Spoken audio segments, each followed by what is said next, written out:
प्रह्लादश्चास्मि दैत्यानां कालः कलयतामहं मृगाणां च मृगेन्द्रोऽहं वैनतेयश्च पक्षिणां प्रह्लादश्चास्मि दैत्यानां ಪ್ರಹ್ಲಾದ ನಂತರ ಮೊದಲು ಹ ಬರಬೇಕು, ಅದರ ನಂತರ ಲಾ.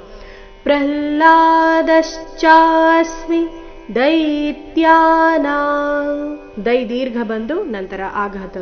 ಅನುಸ್ವಾರದ ಉಚ್ಚಾರಣೆ ಕ ವರ್ಗದ ಅನುನಾಸಿಕದ ರೀತಿ. ದೈತ್ಯಾನ ಶಬ್ದದ ಕೊನೆಗೆ ಅನುಸ್ವಾರ ಇದೆ. ದೈತ್ಯಾನಾಂ ಕಾಲಃ ಕಲಯತಾಮಹಂ, ತುಂಬಾ ಸರಳವಾದ ಚರಣ, ಎಲ್ಲಿಯೂ ಆಘಾತಗಳು ಇಲ್ಲ.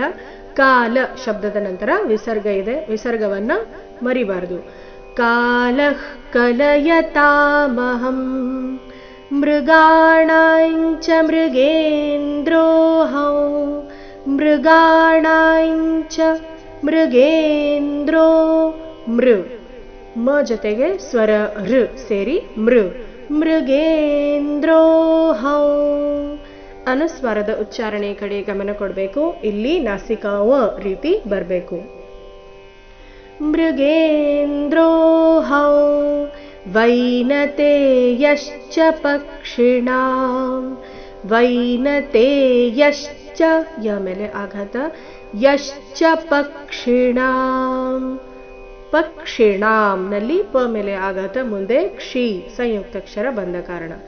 ನೋಡೋಣ ಪೂರ್ತಿ ಶ್ಲೋಕ ಮೂಲಗೀತೆಯ ಪ್ರಕಾರ.